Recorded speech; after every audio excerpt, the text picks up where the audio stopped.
Assalamualaikum warahmatullahi wabarakatuh. Alhamdulillahilladzi hadana li hadza wa ma kunna linahtadiya laula an hadanallah. Asyhadu an la ilaha illallah wahdahu la syarika lah wa asyhadu anna Muhammadan abduhu wa rasuluh la nabiyya ba'dah. Allahumma salli wa sallim ala habibina wa qudwatina wa maulana Muhammad wa ala alihi wa sahbihi ajma'in, amma ba'd. Hadirin hadirat para jamaah rahimakumullah, marilah kita lanjutkan pembahasan dari kitab Tafsir Al-Munir karangan Profesor Dr. Wahbah As-Suhaili. Kita sampai pada paragraf ayat 7 sampai 10 di surah An-Nisa yang berjudul hak-hak ahli waris terhadap harta pusaka, harta warisan, dan hak-hak orang-orang yang membutuhkan, anak-anak yatim dan kerabat non ahli waris yang tidak termasuk dari ahli waris. A'udzu billahi minasyaitonir rajim. Bismillahirrahmanirrahim. Lirrijali nasibum mimma tarakal walidani wal aqrabun walin nisa'i nasibum mimma tarakal walidani wal aqrabun mimma qalla minhu aw kathur nasiban mafruḍa. Lirijal, bagi laki-laki, nasibun, mendapat hak bagian, mimma taroka, dari apa harta yang ditinggalkan oleh al-walidani, kedua orang tua, wal aqrabun, dan kerabatnya yang meninggal. Walin nisa, dan bagi wanita-wanita juga nasibun, mendapat bagian dari harta mimma tarakal walidan, dari apa yang ditinggalkan oleh kedua orang tua, wal aqrabun, dan sanak kerabat, mimma qalla minhu aw kathur, baik bagian tersebut sedikit atau banyak. Nasiban mafruḍa, sebagai bagian yang telah ditetapkan oleh Allah Ta'ala untuk diserahkan kepada mereka. Wa idza hadaral qismata ulul qurba wal yatama wal masakin farzuquhum minhu wa qulu lahum qawlan ma'rufa. Wa idza hadara, dan apabila hadir, al-qismata, pada saat pembagian harta, yaitu ulul qurba, para sanak kerabat, wal yatama, dan anak-anak yatim, wal masakin, dan orang-orang miskin. Farzuquhum, maka berikanlah rizki, berikanlah harta kepada mereka sebagian, ya, wa qulu lahum, dan katakanlah kepada mereka qaulan ma'rufa, perkataan yang baik. Wal yakhshal ladzina law taraku min khalfihim dzurriyyatan dhi'afan khafu 'alaihim falyattaqullaha wal yaqulu qawlan sadida. Wal yakhsha, dan hendaklah takut, khawatir, alladzina, orang-orang yang law taraku min khalfihim, seandainya mereka meninggalkan dari belakang mereka, yaitu keturunan dzurriyyatan, keturunan dhi'afan, dalam keadaan yang mengkhawatirkan, yang lemah, yang dhaif. Khafu alaihim, yang mereka itu dikhawatirkan atas mereka. Falyattaqullah, maka hendaklah mereka takut kepada Allah, bertakwa kepada Allah. Waliyaqulu, dan hendaklah mereka berkata qaulan sadidah, yaitu perkataan yang benar kepada orang lain yang sedang akan meninggal. Kemudian ayat yang terakhir, innal ladzina ya'kuluna amwalal yatama dzulman innama ya'kuluna fi butunihim nara wa sayaslawna sa'ira. Innal ladzina, sesungguhnya orang-orang yang ya'kuluna, memakan, amwalal yatama, harta-harta anak-anak yatim, dzulman, secara zalim. Innama, sesungguhnya, ya'kuluna, mereka makan, fi butunihim, pada perut-perut mereka, nara, yaitu api. Wa sayaslawna sa'ir, dan mereka akan masuk ke neraka sa'ir yang menyala-nyala. Inilah jamaah sekalian, ada ayat yang ke-7 sampai ke-10 ya, yang akan kita bahas pada kesempatan singkat ini. Yang pertama adalah tentang sababun nuzul atau latar belakang turunnya ayat yang ke-7 ini. Diceritakan oleh Abu Syaikh, yaitu Abu Muhammad Abdullah bin Muhammad bin Ja'far bin Hayyan al-Isfihani, yang lahir pada tahun 274 Hijriah, dan oleh Ibnu Hibban di dalam kitab Al-Faraid, meriwayatkan dari Abdullah bin Abbas radhiyallahu anhuma, ia berkata, dahulu orang-orang jahiliyah tidak memberi hak waris kepada anak perempuan dan anak laki-laki yang masih kecil sebelum mencapai usia balik.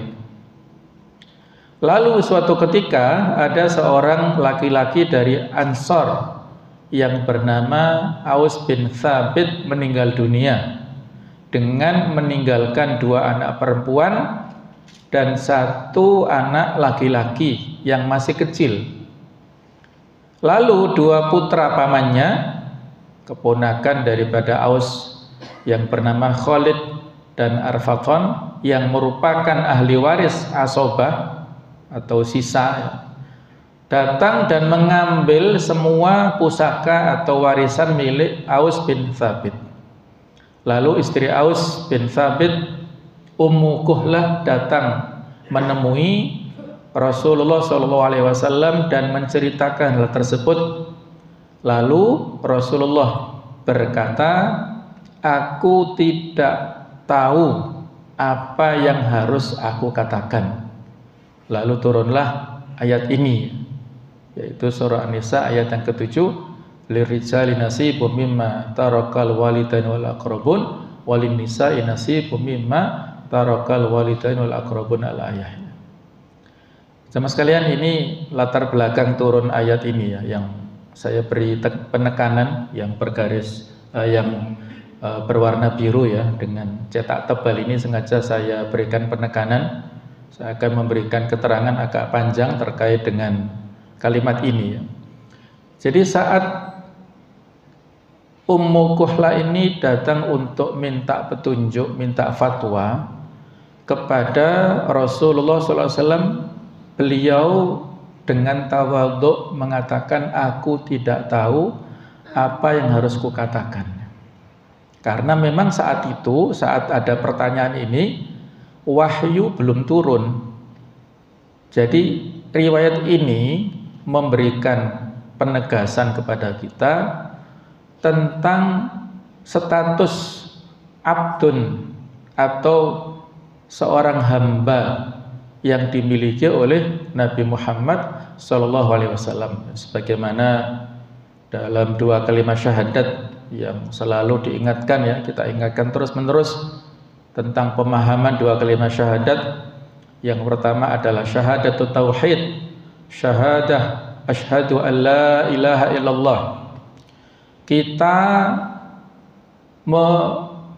menyampaikan persaksian tidak ada ilah, tidak ada zat yang patut untuk disembah secara benar kecuali hanya Allah Ta'ala saja. Itu adalah syahadatul tauhid.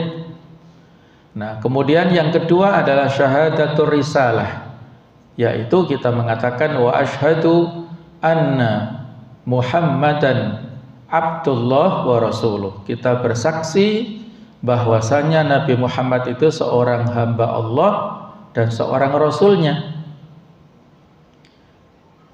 Jadi syahadat risalah ini memiliki dua rukun, yaitu kesaksian Muhammad seorang Abdullah dan kesaksian seorang Muhammad seorang Rasulullah. Ini secara seimbang, tidak boleh bergeser antara satu dengan yang lainnya ini.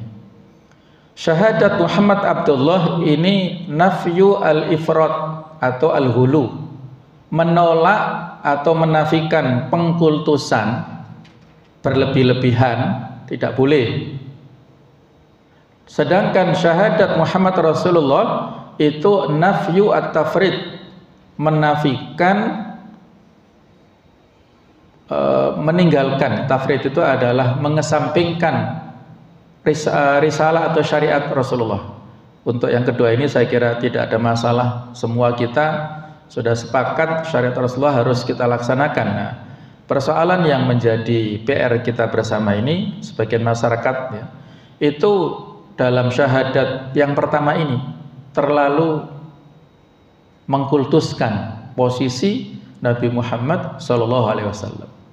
Ini yang perlu diwaspadai ya. Nabi pernah mengatakan dalam hadis sahih, la tutruni kama ataratin nasara ibna Maryam. Janganlah kalian mengkultuskan aku seperti orang-orang Nasrani mengkultuskan Isa ibnu Maryam.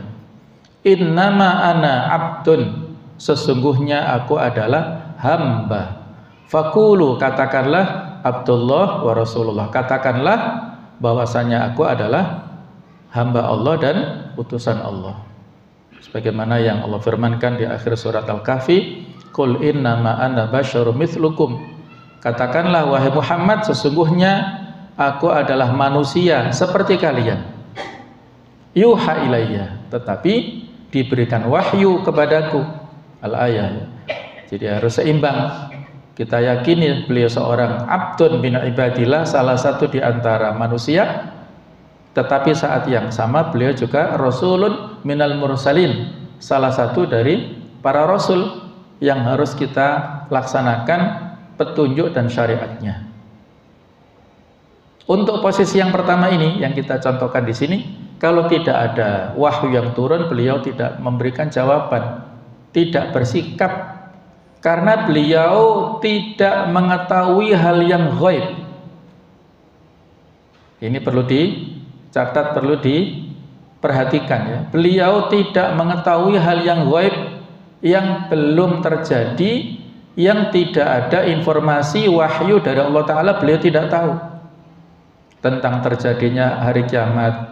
Yas'alunaka 'anis sa'ah ayyana mursaha, mereka bertanya kepadamu tentang hari kiamat, kapan terjadinya. Qul innamal ilmu indallah, ilmunya itu di sisi Allah. Tidak ada yang mengetahui hari kiamat kecuali Allah Ta'ala. Malaikat pun juga tidak tahu, tidak ada informasi, maka Nabi pun tidak tahu. Jadi ini menunjukkan tentang posisi beliau sebagai seorang abdun min ibadillah. Contoh yang lain adalah pada saat sebelum perang Khandaq atau perang Ahzab, yang nantinya perang ini terjadi pada bulan Syawal tahun ke-5 Hijriah. Ada pasukan sekutu yang akan menyerang Madinah, pasukan multi gabungan dari orang-orang kafir Quraisy, orang-orang Nasrani, orang-orang Yahudi, orang-orang kafir, Majusi dan sebagainya, ini mau menyerang Madinah. Maka saat itu suasana dalam kondisi genting. Nah, Nabi sallallahu alaihi wasallam dalam hal ini berijtihad secara pribadi untuk melakukan ya semacam negosiasi dengan pasukan sekutu supaya mereka tidak jadi menyerang Madinah. Apa yang akan diajukan oleh beliau, yaitu menyerahkan sepertiga harta ataupun penghasilan dari kebun-kebun yang ada di Madinah untuk orang-orang kafir supaya mereka tidak jadi menyerang Madinah. Maka ide beliau ini, ijtihad pribadi beliau ini ditolak oleh dua tokoh sahabat Ansor yang sama-sama bernama Sa'ad. Ada Sa'ad bin Mu'ad dan ada Sa'ad bin Ubadah. Dua-duanya tidak setuju dengan usul ide Rasulullah itu. Coba kita perhatikan ya. Beliau seorang nabi dan rasul yang memiliki sifat maksum, yang terjaga, tetapi oleh para sahabat saat itu pendapatnya dianggap tidak relevan, dan memang seperti itu dinamikanya. Ketika Allah Ta'ala ingin menunjukkan kebenaran pada Rasulnya, itu kadang-kadang ada pendapat dari para sahabat yang akhirnya disampaikan, diakomodir dan menjadi sebuah kesepakatan keputusan bersama, yang sudah kita pernah ceritakan ya, tentang perang Uhud antara keluar Madinah atau bertahan di Madinah. Nah, walaupun saat itu para sahabat mayoritas keluar Madinah, Nabi sebenarnya ingin di dalam Madinah, tapi ternyata ketika keluar dan akhirnya kalah peperangan, beliau tidak mencari kambing hitam gara-gara diusulkan anak-anak muda yang terlalu gerusa-gerusu sehingga kita kalah, enggak. Ketika dibuat sebuah keputusan, maka beliau menanggung akibat yang terjadi itu dampaknya seperti apa. Beliau sebagai pemimpin tidak pernah menyalahkan siapapun. Nah itulah luar biasa kepemimpinan Rasulullah ini, sangat akomodir, sangat terbuka, demokratis, mengakomodir pendapat-pendapat. Nah termasuk di sini ada dua tokoh Ansor yang menolak dan Nabi setuju dengan penolakan itu, dan akhirnya dimusyawarahkan bagaimana kita bertahan dari serangan musuh ini, mencari solusi. Akhirnya diusulkan oleh Salman Al-Farisi, kita menggali khandak, menggali parit. Nah, karena berdasarkan pengalaman Salman di Persia sana, ketika untuk bertahan kotanya digali, maka itulah akhirnya dilaksanakan bersama. Dan justru saat perang Khandaq inilah diturunkan ya surat Al-Ahzab, surat ya nama lain daripada peperangan itu, yang di dalam surat Al-Ahzab ini ada satu ayat yang sangat populer yang biasanya kita jadikan sebagai acuan untuk meneladani beliau. Al-Ahzab 21, laqad kana lakum fi Rasulillah uswatun hasanah liman kana yarjullaha wal yawmal akhir wa dzakarallaha katsiran. Jadi walaupun ayat ini turun berkenaan dengan peristiwa pada perang Ahzab, beliau begitu semangatnya menggali parit, begitu serius, tidak pesimis. Jadi suasana walaupun saat itu sangat genting dan sangat menakutkan, tetapi beliau memberi motivasi kepada para sahabat ketika mengayunkan kapaknya dan membentur batu yang besar ya, maka beliau memberikan optimisme bahwasanya Persia akan kita taklukkan. Kemudian saat mengayunkan kapak kemudian mengenai batu yang besar, beliau mengatakan Romawi akan kita taklukkan. Jadi kata-kata optimisme itu justru disampaikan dalam suasana yang genting seperti itu, dan ini memberikan motivasi pada para sahabat ya. Jadi kesabarannya, kegigihannya menjadi qudwah hasanah. Jadi walaupun konteksnya secara khusus pada saat itu terjadinya situasi pada perang Khandaq, perang Ahzab, tetapi ayat ini menjadi panduan kita semuanya. Beliau kita jadikan contoh teladan dalam segala sisinya, bukan hanya dalam persoalan-persoalan yang kaitannya dengan ibadah mahdhah, dalam muamalah pun selama tidak ada yang merevisi, tidak ada ralatnya, ya kita jadikan sebagai qudwah hasanah, walaupun tidak secara saklek ya. Ini harus kita pilih-pilih ya. Az-Zamakhsyari menyampaikan tafsir dari hadis ini. Di antara ulama ada beda pendapat apakah Nabi ini kepribadiannya bisa kita tiru semuanya, ataukah pendapat yang kedua sebagian? Pendapat pertama ini mayoritas ya. Jadi mayoritas ulama mengatakan semuanya, asalkan tidak ada revisi maka kita tiru ya, kecuali dalam bab-bab tertentu yang kaitannya dengan masalah muamalah kehidupan sehari-hari ya. Tidak boleh kita ambil secara serampangan ya. Tadi pagi saya lihat ada postingan di Facebook kawan itu, seorang ustadz yang ceramah, ada pemotongan ceramahnya tapi kurang lebih maksudnya begini ya. Ketika ada pertanyaan, Pak Ustadz, apakah ada hadis yang memerintahkan bahwasanya kita itu makan 3 kali sehari gitu. Intinya begitu pertanyaannya. Nah, Ustadz ini menjawab tidak ada hadis itu. Yang ada itu bahwasanya makan itu 2 kali sehari. Beliau tidak menyampaikan tekstual hadisnya dan sampai sekarang saya juga nggak tahu hadisnya seperti apa. Beliau kiaskan kepada waktu puasa. Nah, jadi waktu puasa itu sahur dan buka itu kan 2 kali. Nah, kemudian para sahabat ini orang-orang yang sangat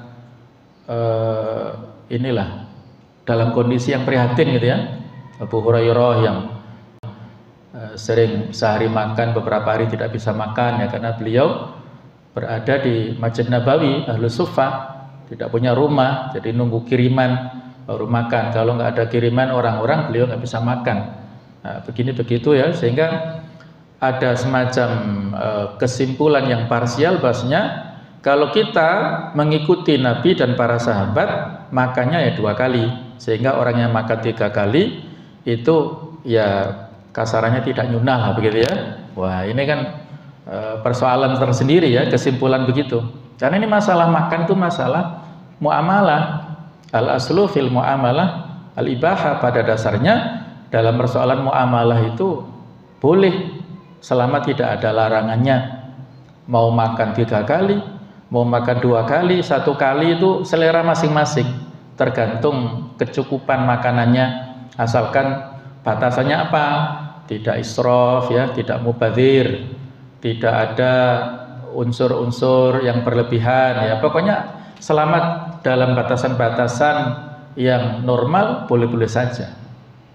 Terus kalau kita runtut lagi, memangnya Nabi atau para sahabat makan 3 kali itu yang dimakan apa? Apa mereka makan nasi?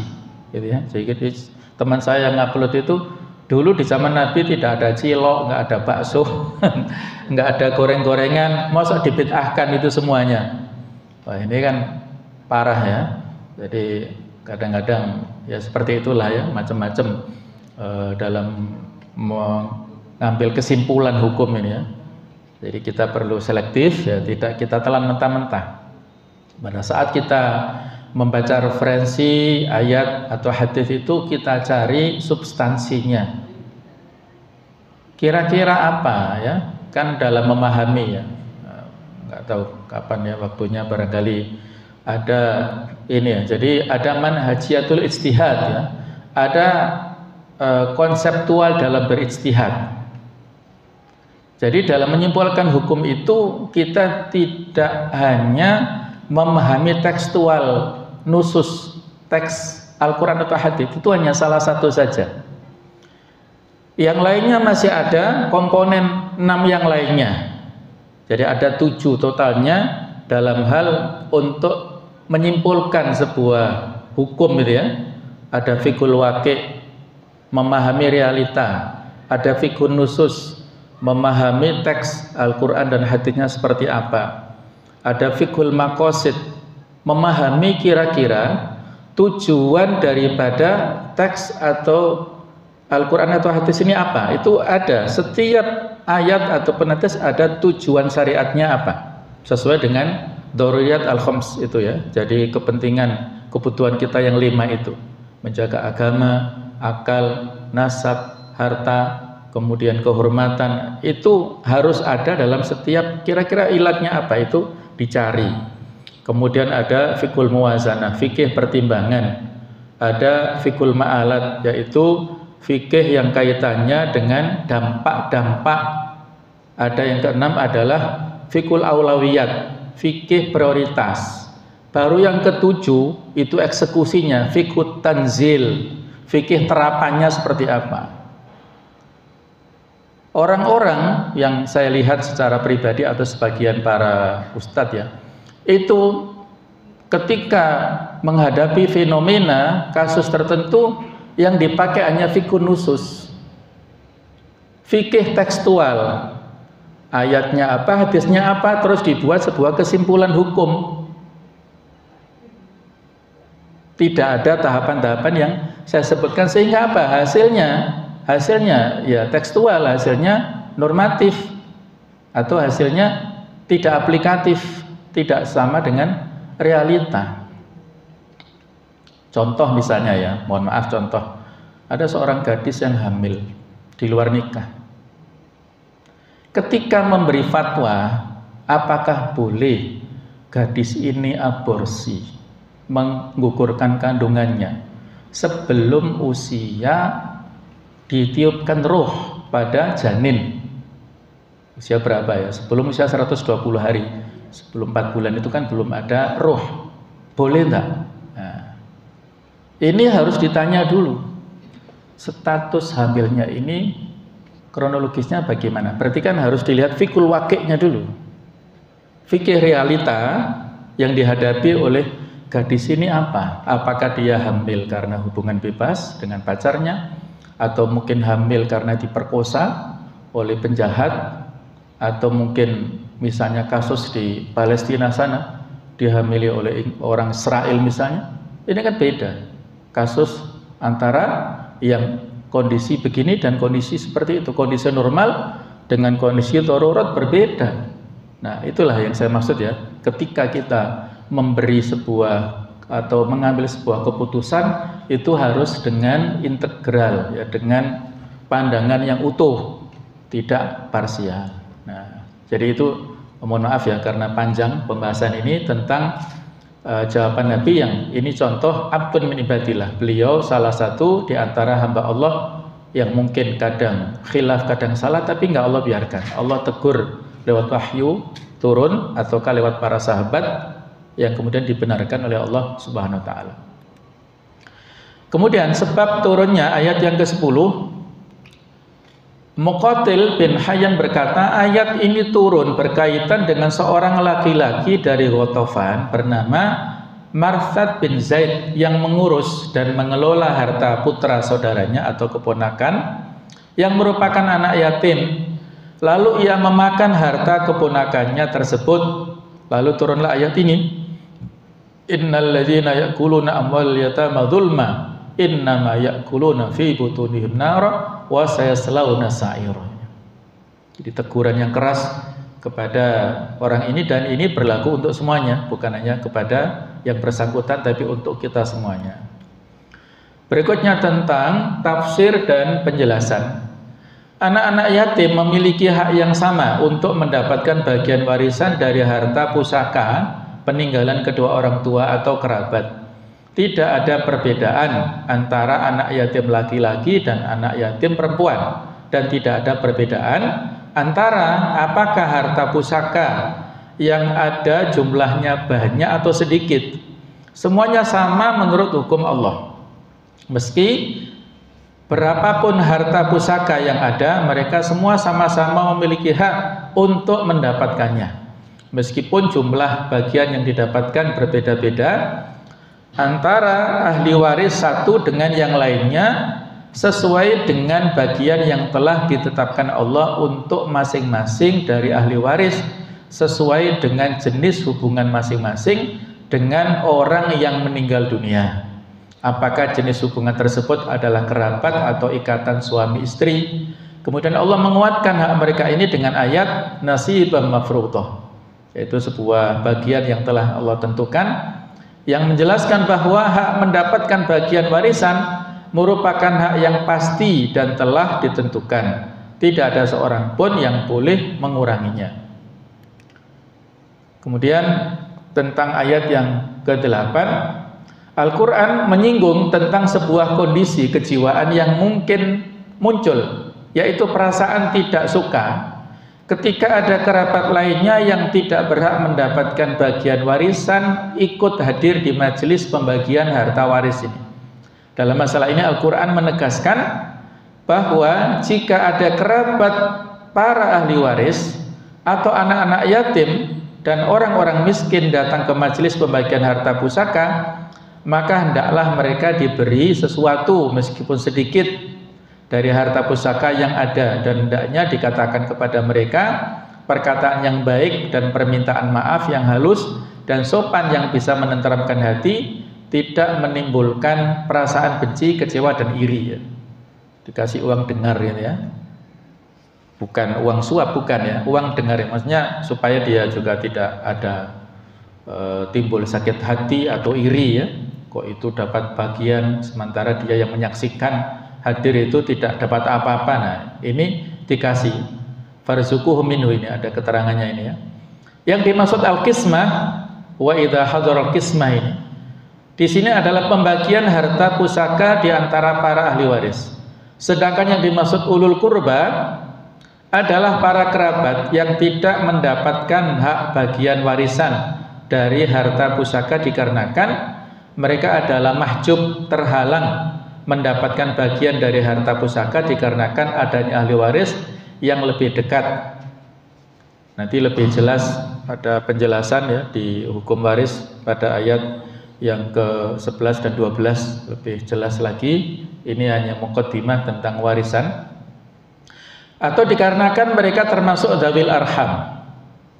Jadi ulul qurba atau dzawil arham ini para sanak famili, mereka walaupun tidak mendapatkan harta waris atau dikarenakan ada asobah atau mahjub tadi ya terhalangi, mereka inilah yang nantinya punya hak untuk mendapatkan wasiat yang maksimal sepertiga dari orang yang harta yang ditinggal oleh si mayat ini ya.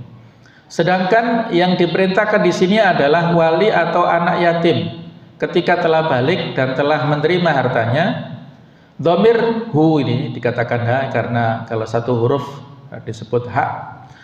Warfarzuquhum minhu ya, ada kata-kata hu kembali kepada harta pusaka peninggalan ibu bapak dan kerabat, atau kembali kepada al-qismah dengan melihat artinya, bukan kalau lafadznya kan muannats ya, tapi di sini dia dari maknanya yang muzakkar ya, sehingga minhu bukan minha. Seperti surat Yusuf ayat ke-76 ini, tsummastakhrajaha min wi'a'i akhi, yang dimaksud wi'a adalah as-siqayah, yaitu tempat bejana itu.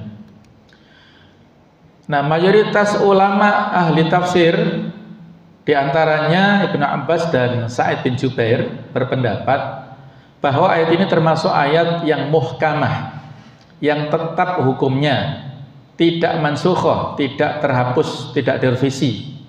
Sedangkan perintah untuk memberi di sini sifatnya wajib sesuai dengan zahir atau maksud dasar perintah, yaitu wajib.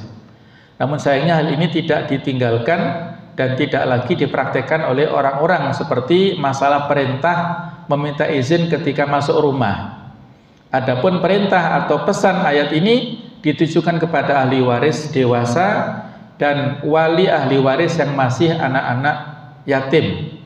Hasan al-Basri dan An-Nakhai berkata, perintah untuk memberi ini diambilkan dari harta pusaka yang bergerak, bukan dari harta pusaka yang tetap seperti tanah. Adapun jika harta pusaka yang ada adalah dalam bentuk harta seperti tanah, maka tidak wajib memberi, akan tetapi cukup dengan perkataan dan penolakan yang baik, halus dan sopan.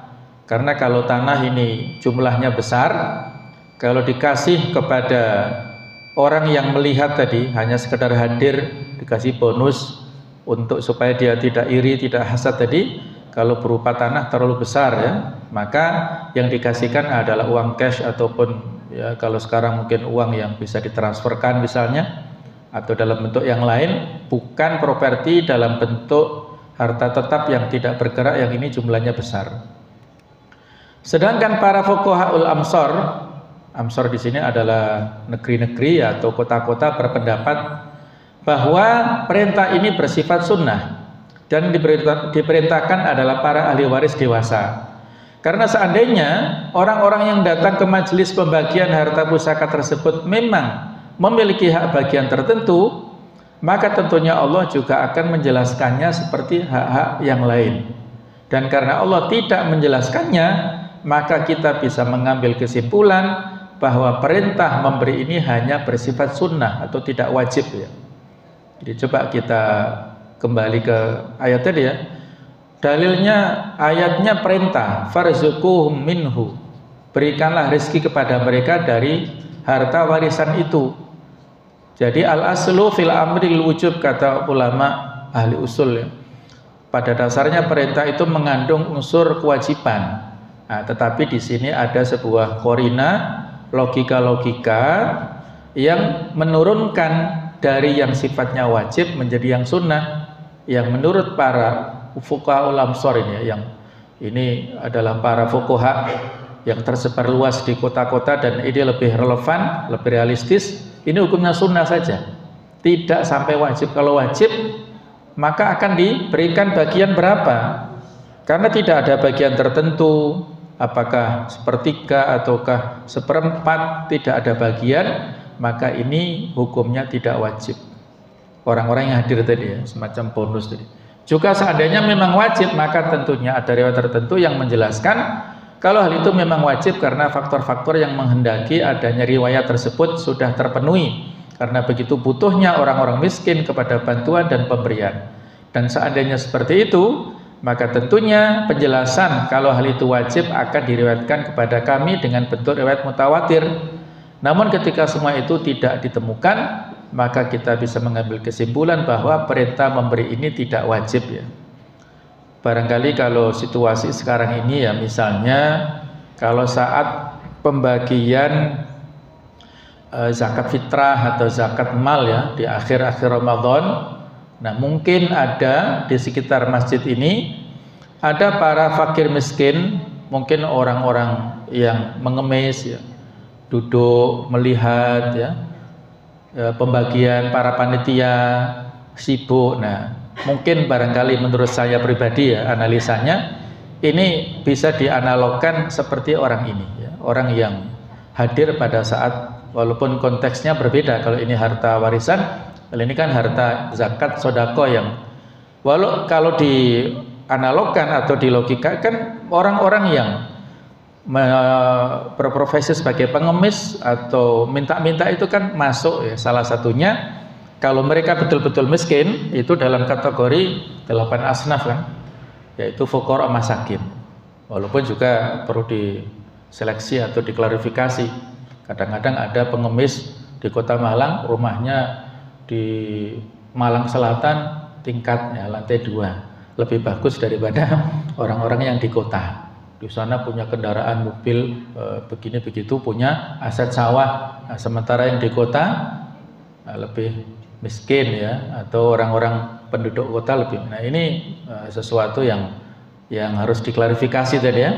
Mereka berpenampilan memiskinkan dirinya karena itu profesinya, supaya mendapatkan belas kasihan ya. Sehingga pernah ada kebijakan di Jogja misalnya ya, itu mereka mau diangkat menjadi pegawai kontrak Pemkot saat itu dengan gaji sekian, ketika ditimbang-timbang antara gaji yang akan dijanjikan oleh Pemkot dengan penghasilannya ngemis, masih banyak ngemis. Mungkin penghasilan ngemisnya bisa 3-5 kali lipat daripada gaji yang dijanjikan itu, walaupun sudah ini ya, nggak tahu ya kontraknya berapa lah. Jadi kadang-kadang kita berhadapan dengan situasi seperti itu. Kemudian yang selanjutnya, Sa'id bin Musayyab, Ad-Dhahhak dan Ibnu Abbas diriwayat atau darinya mengatakan bahwa ayat ini dihapus oleh ayat warisan yang akan kita kaji nanti. Jadi tadi sudah kita bahas, menurut Abdullah bin Abbas itu ayat ini muhkamat ya, berlaku hukumnya. Tapi ada ulama yang lainnya dalam versi riwayat yang lainnya mengatakan ini mansukhah. Memang agak unik ya, Ibnu Abbas dalam dua versi ini berbeda. Dan untuk mengobati penyakit jiwa yang lain, yaitu banyaknya kejadian tindakan lalim dan kasar terhadap anak yatim, Allah memerintahkan kepada para wali dan pengasuh anak-anak yatim agar berkata kepada anak-anak yatim dengan perkataan yang baik dan benar, seperti berbicara dengan mereka dengan bahasa yang halus dan lembut, seperti berbicara kepada anak sendiri, memanggil mereka dengan panggilan wahai anakku dan yang lainnya.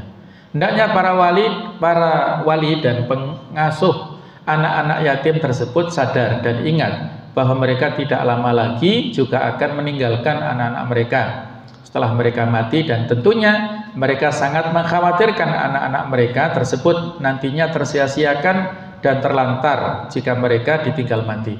Oleh karena itu hendaklah mereka bertakwa kepada Allah di dalam perkara anak-anak yatim yang mereka asuh, bersikap dan memperlakukan anak-anak yatim tersebut seperti mereka juga ingin nantinya anak-anak mereka ketika mereka tinggalkan diperlakukan seperti itu, supaya kalau dia berbuat baik kepada orang lain, kepada anak yatim, maka anak-anak yang nanti dia tinggalkan meninggal itu diperlakukan baik oleh orang yang ada di sekitarnya. Sementara ini dulu yang bisa kita bahas di tafsir ini, semoga bisa kita fahami dan insya Allah masih kita lanjutkan. Mudah-mudahan masih ada umur panjang, kesehatan bagi kita semuanya. Mudah-mudahan Allah Ta'ala memberikan istiqomah kepada kita semuanya dalam kebenaran dan mematikan kita dalam keadaan yang husnul khatimah. Amin ya rabbal alamin. Subhanakallahumma bihamdik, asyhadu an la ilaha illa anta, astaghfiruka wa atubu ilaik. Wassalamualaikum warahmatullahi wabarakatuh.